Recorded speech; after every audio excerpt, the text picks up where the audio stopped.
What's shaking, YouTube? Welcome back to Nerdy Couch. If you're new to the channel, please take the time to like and subscribe and check out my other content. What are we doing today, Nerdy Couch? Thanks for asking. Today I have a special guest with me, Chris Mike, and together we'll be starting a new series where we review Donny Cates Venom series. Now when I was at home, I realized I didn't have a lot of decor that was related to Venom, so I had something printed for me, and that's what you're seeing right here, and that was printed at Bootown's Games and Hobbies in Woodstock, Ontario. Little ambiance. So you can pick one of these up or get something printed for yourself. If you are in the area, just talk to Brad. Very nice. I like it. Don't touch it. Okay. Okay, now before we get started on the book, I have a little something. Because we are going to be talking about Venom, I've got a gift for you. For me? For you. Oh. This is kind of to welcome you. Thank you. Onto the show. This is the trade paperback number 1. It has issues 1 through 5 in it, so Chris will not have to read off of his phone or through an app. Do not read ahead though, or you're out of the book club. Wow. Okay. Okay. That's a solid rule. I'll stop All with right. the to be continued then. Just a little background on me. I was really into comics when I was younger. Haven't really been into the comic world in quite some time. Dan has promised me that he's going to get me back into it. I'm going to do my best. This book here is where we're starting, so that's kind of cool. My nerdisms, if you will, are more in the Fan Expo gaming kind of jam, and I do some tabletop miniature stuff. I think we're both kind of dabbling in the tabletop miniatures we are, aspect. Yeah. When it comes to like a DC Marvel aspect, where do you fall? Primarily, I'm in the Marvel genre. I do enjoy a good Batman. I know that some people may not agree. Horrible thing. But I love the villains in the Batman series. They're memorable. They have a lot of character. So I'm trying to get into the DC. I'm trying to give it a chance more and more. The movies are not making it easy. No. Anyway, let's get into our review. We are reviewing number 1 of the Donny Cates Venom series. Venom? I thought it was Venom. Venom? Yeah. There's actually a Venom series, and it's based on Venom. Oh yeah? So there's a fact for you. Well, and I was So try to be stupid all I you was want. being cute. Try to be stupid all you want. I got you where every we're gonna time. go. All right? Okay. So we start off with what appears to be some sort of symbiote-related thing happening in. Would you say this is ancient Norse? Yeah, Norse setting. Yeah. Where there is some sort of symbiote, something coming through a door and destroying all of the Norse peoples. Then we find out that these are dreams that Eddie's having. He's not certain where they come from, and then it becomes clear that they're visions that Venom is having from his past. It appears that Venom is having some issues. He's definitely scared. The two don't seem to be working as a cohesive unit anymore. It looks like, what I thought was interesting in this little piece was that Eddie Brock, who is the Venom in this, is taking antipsychotics, and it's actually stopping. Yeah, he's trying to repress Venom, right? Yeah. And it's working to the point where Venom has less control, and Eddie has more control, but he appears to have less ability. Yeah. Would you agree? Yeah. I think they touch on that later, kind of, that he's worried that he doesn't have the same ability, same strength that I would stitching agree together. When he takes these psychotic medicines, Venom's distraught about it. Like, yeah, he gets upset. He goes to the point of saying like, oh, "I'm gonna kill you. I'm gonna fill your lungs," and stuff like that. He's real distraught about it. Yeah, and I thought it was really interesting that just taking those pills actually cause of that reaction. Yeah, it's something you don't really see in other books, as far as I'm aware of. Him taking that sort of thing to keep Venom at bay. So shortly after that, Eddie hears the radio, and it's a police scanner saying that the jack-o'-lantern is on the loose, and Eddie's been says he's been pursuing him for a while. Yeah. So he hops out the window, and then you get a big picture of him full on Venom. Yeah, I really liked that shot. Like that's the first real full Venom picture that you're gonna see. See if I can hit that up. I'm gonna pop shit up A too. little bit of a. I think he's gonna pop shit up. So when Venom first gets there, you assume that he's gonna just go all Venom on Jack-o'-lantern and his I would say B-class villains. Oh yeah, if B class, yeah. B-class, C-class maybe villains. But then you find out that he just kind of lets the police take it. And And he's fallen into like a weird space, that's for sure. Where he's just photographing and gonna sell pictures with the intent that he still needs to eat. Yeah. And stuff like that. So he would rather let the cops take care of it. Does that work though? No. So what happens after he decides that he's just gonna stay and chill and let the police deal with it? It actually seems like it's going to work initially, but then Jack-o'-lantern steals one of the guns and starts just firing off at the cops. Yeah, definitely. I'm assuming kills at least one of them, and that riles up the. And then they kind of have a moment where it's almost like a here we go kind of. Yeah. With Eddie. And you're ready for it because at this point even, I'm already ready to see Venom trash some bad guys, right? I like how he says he says something similar to we still have to protect people in our own way. Yeah. You know what I mean? And that's always been Venom's thing, right? He's and then he's that anti-hero. Yeah. Hero.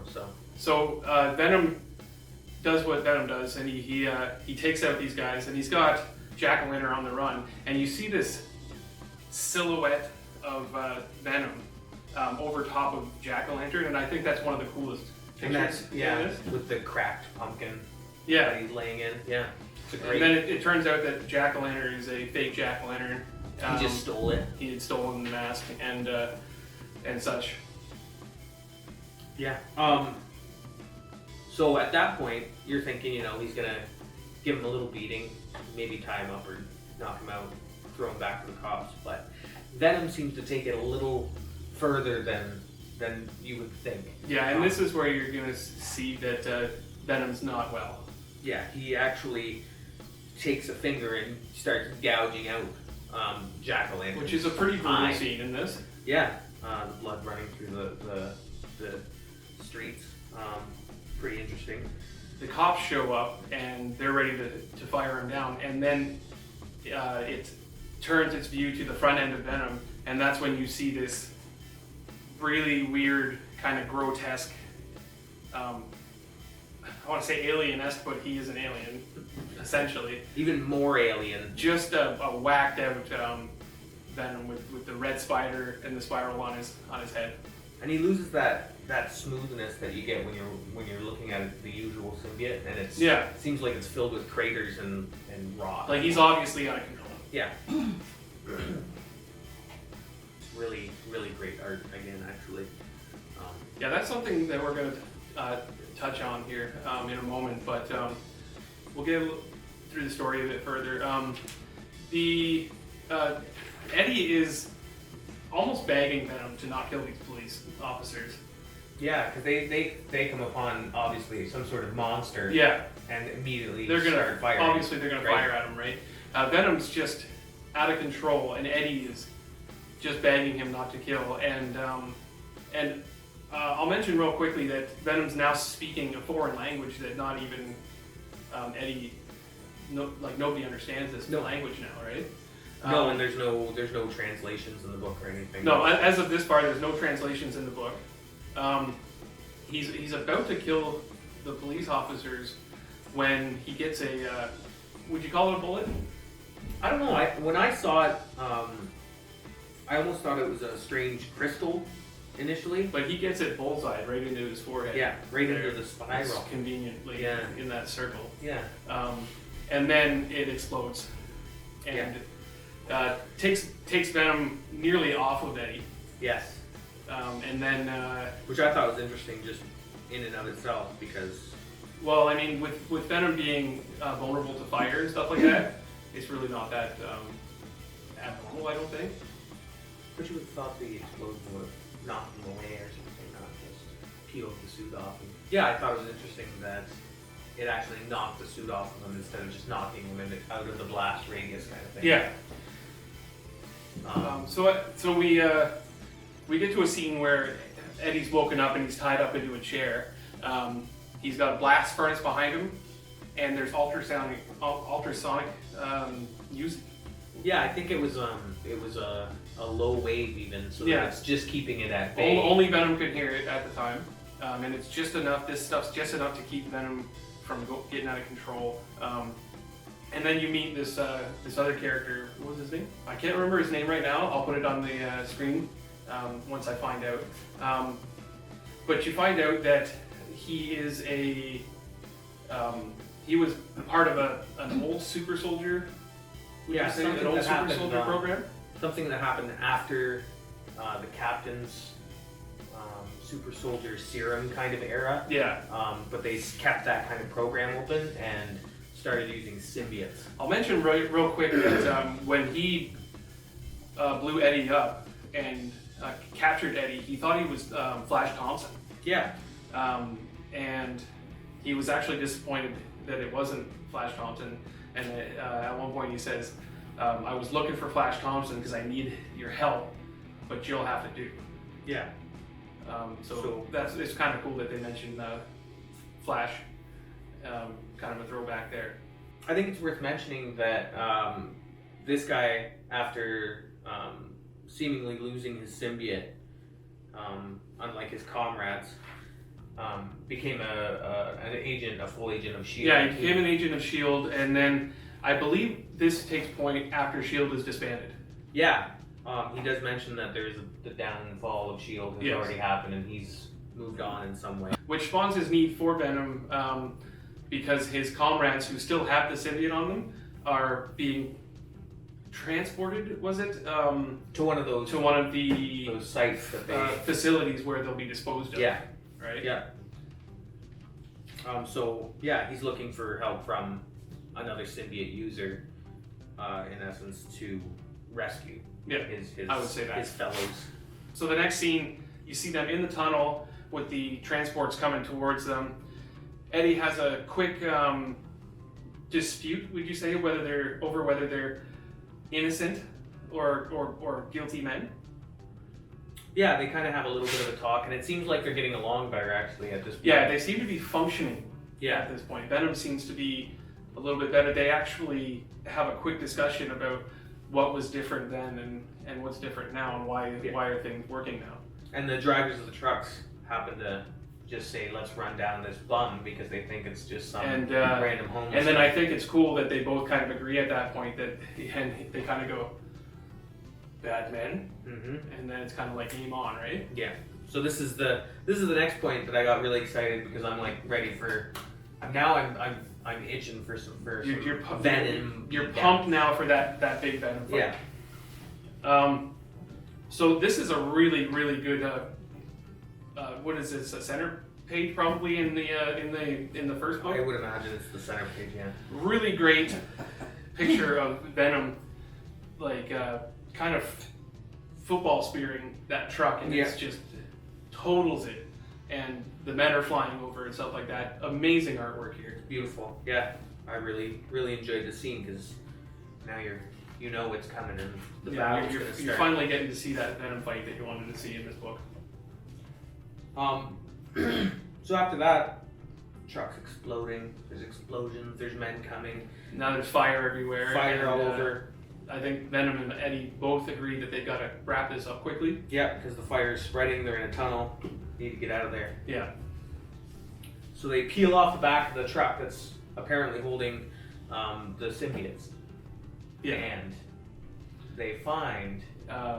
Essentially, what they find is several more of these Venoms, and you're getting a huge picture of these Venoms coming out of the flames, and they all look like that point in time where Venom had that spiral crazy stuff going on. Right? Like they're all infected in the same way, and these are the soldiers that we're here to save.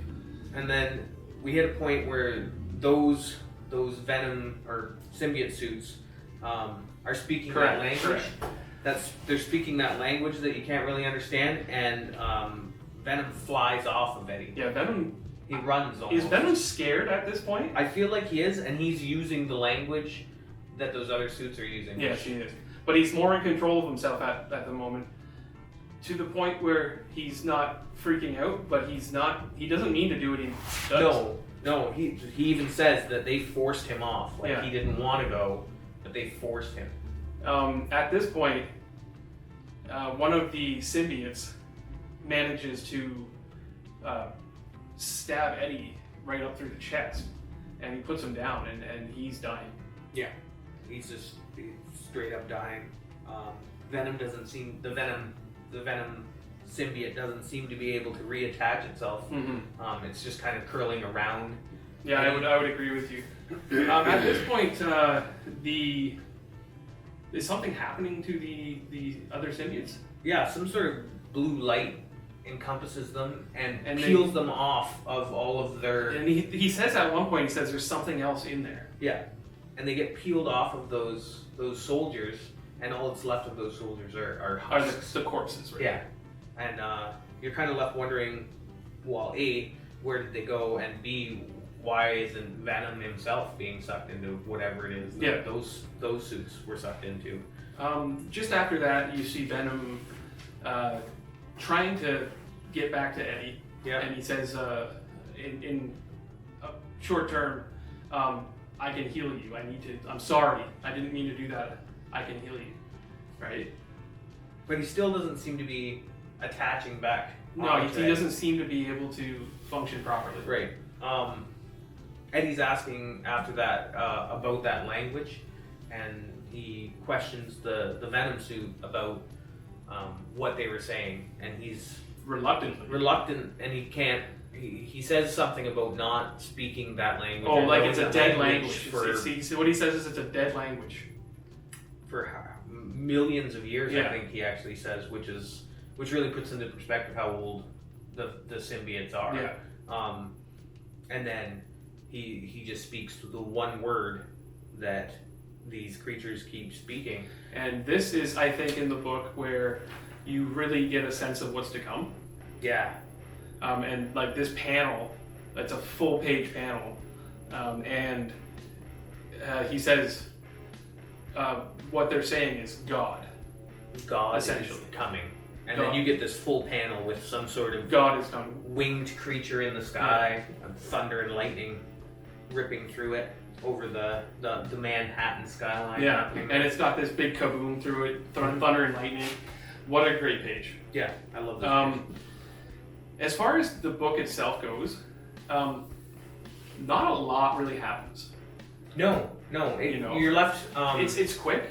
I reminisce to, those origin stories when the Marvel movies had just started coming out, kind of, and you get a lot more of those origin stories where it's slower, and then there's a little pickup at the end, but you're left wanting all that more. Yeah, and I feel like that's what this is an origin. I mean, not to the character itself, but to the new story. Yeah, and possibly to this god of the symbiotes. It's a great opening to this series, I think. Yeah. I did say that it's quick, and there's not a whole lot happens in this, but it does leave you, I think, wanting more.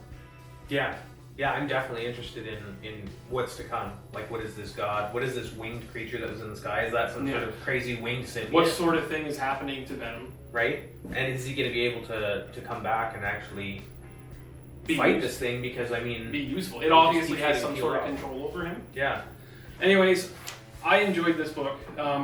If I was going to rate this book between like a 1 and a 10, let's say, let's give it you know, I'm gonna say on the higher end because I don't feel like there was a lot of story.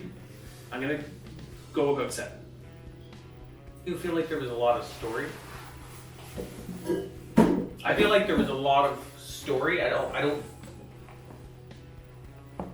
feel like there was a lot of action, but story-wise, I feel like there was a lot of pieces of story that left me wondering. I do feel like the pieces more of the story that were there were important. I think that almost every piece of this story was important to get into where they need to for that next issue. Yeah. You know, they're all very impactful moments. Like what? What is that Norse piece? And is that going to come up at all? And I think that Norse piece was one of those things where it's literally a vision of stuff that has happened in the past with him.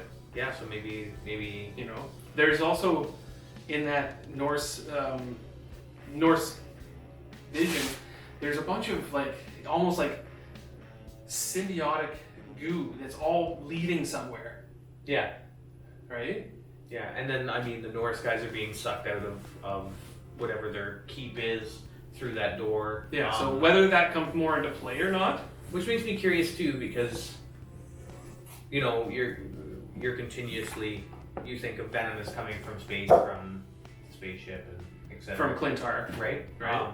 But this makes it seem like he's either been to Earth before and ended up leaving, or in some manner this is not his first go at being to Earth. Right, and maybe in this he's been on Earth for a long period of time. And mind you, like he says, this one guy, nameless guy that I can't think of his name, he says, you know, this how many hosts has Venom had before you? Yeah, he asked. That was an interesting little piece there. If I can flip to it, he does ask, you know, how well Eddie knows Venom, and he doesn't seem to. And then yeah, when he's hit with a bunch of questions, Eddie doesn't really have any answers for those questions. One question that he does ask is like, do you even know your symbiote's name? Which is kind of weird to me because, yeah, he does. Right? Really, he does he know his alien name? ancient name? Maybe I don't know. Maybe that's what he means. But or does it mean that?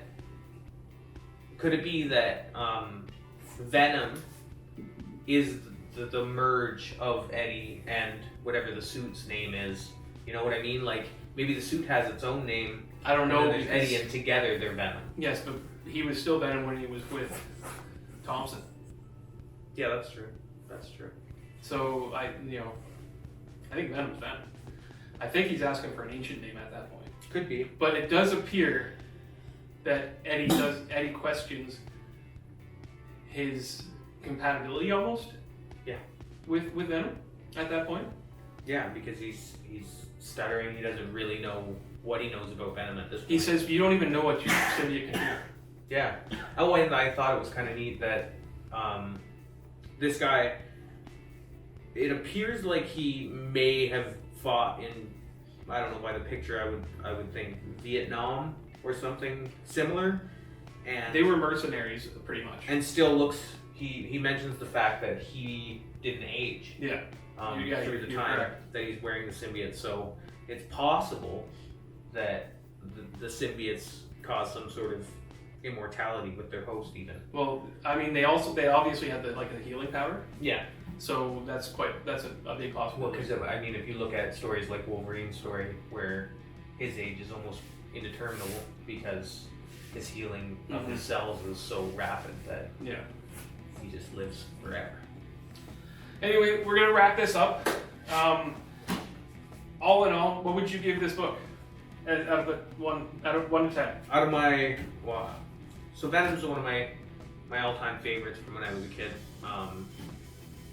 And to be getting back into comic books, I would definitely. I feel like I would put it up in the 8 mark for me. Okay. I love the art. Ryan Stegman did the art in this book, and he did a great job. He hit a lot of the points that I always loved about the Venom suit, and Yeah, the artwork is stunning in this book, and combining that artwork with Donny Cates' storytelling, it's absolutely brilliant. Sir Donny Cates has done it again. has he done it again? I'm not really up to date on who Donny Cates is, but Well, you're gonna learn. You're gonna learn. I did enjoy the storytelling in this book. You're gonna learn though, because he's quickly become one of my favorites. So Yeah. So to wrap up, thanks for having me on your show. Thanks for reintroducing me to the comic book world. I really enjoyed being here, and stay classy, YouTube. stay classy, YouTube. That's what you're gonna. That's what you're gonna end No. with. Guys, thanks for watching. Please join us again. We're gonna try to do this every couple of weeks and get through this series, because I think we're both really going to enjoy it. We're going to be doing issue number 2. And yeah, if you like it, please come back and join us. Like and subscribe, please, and we will catch you later.